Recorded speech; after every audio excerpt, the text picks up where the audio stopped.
ഓണത്തിന് ഈസി ആയിട്ട് നമ്മുടെ സദ്യ സാമ്പാർ ചെയ്യാം. അതിന് വേണ്ടിയിട്ട് ഞാൻ പരിപ്പ് നല്ലതുപോലെ കഴുകി വൃത്തിയാക്കി ഒരു പാത്രത്തിനകത്തേക്ക് ആവശ്യത്തിനുള്ള വെള്ളം, ജീരകം, കായം, മഞ്ഞൾപ്പൊടി, സവോള 1 സ്പൂൺ മാത്രം എണ്ണ ഒഴിച്ച് ഒരു 8 വിസിൽ വരുന്നവരെ കുക്കറിൽ വേവിച്ചെടുത്ത് സ്മാഷ് ചെയ്ത് മാറ്റിയെടുത്ത് വെക്കാം.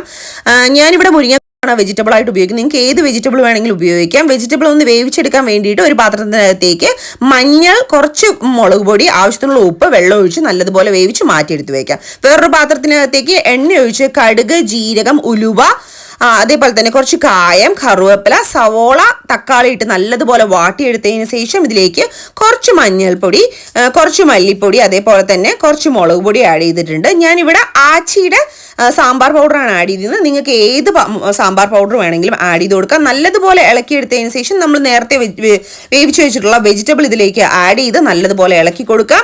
ചൂടുവെള്ളമാണ് ആഡ് ചെയ്ത് കൊടുക്കുന്നത്. ദയവ് ചെയ്ത് പച്ചവെള്ളം ആഡ് ചെയ്യരുത്, ടേസ്റ്റ് മൊത്തമായിട്ട് മാറും. തിള വന്നതിന് ശേഷം നമുക്ക് പുളിയുടെ വെള്ളം ആഡ് ചെയ്ത് കൊടുക്കാം. അതേപോലെ പുളിയുടെ തിള വരുന്ന സമയത്ത് നമുക്ക് ഇതിലേക്ക് പരിപ്പ് ആഡ് ചെയ്ത് കൊടുക്കാം. നല്ലതുപോലെ സ്മാഷ് ചെയ്തിട്ടുള്ള പരിപ്പ് ആവണം. ഇപ്പം മാത്രമാണ് നമ്മൾ സോൾട്ട് ആഡ് ചെയ്ത് കൊടുക്കുന്നത്. ഉപ്പ് ഈ സമയത്ത് ആഡ് ചെയ്യുമ്പോൾ നല്ലൊരു ടേസ്റ്റ് ആയിരിക്കും. നല്ല തിള വരുന്ന സമയത്ത് നമുക്ക് തീ ഓഫ് ചെയ്യാം. തീ ഓഫ് ചെയ്തതിന് ശേഷം ഇതിലേക്ക് ഒരു 1/2 സ്പൂൺ നെയ്യും, ആവശ്യത്തിനുള്ള മല്ലിയിലയും, അതേപോലെ തന്നെ കുറച്ച് മാത്രം ശർക്കരയും ആഡ് ചെയ്ത് നല്ലതുപോലെ ഇളക്കി എടുത്തു കഴിഞ്ഞാൽ നമ്മുടെ സദ്യ സാമ്പാർ റെഡിയായി. വളരെ ടേസ്റ്റിയാണ്. നിങ്ങൾ എന്തായാലും ട്രൈ ചെയ്ത് നോക്കി ഫീഡ്ബാക്ക് പറയും.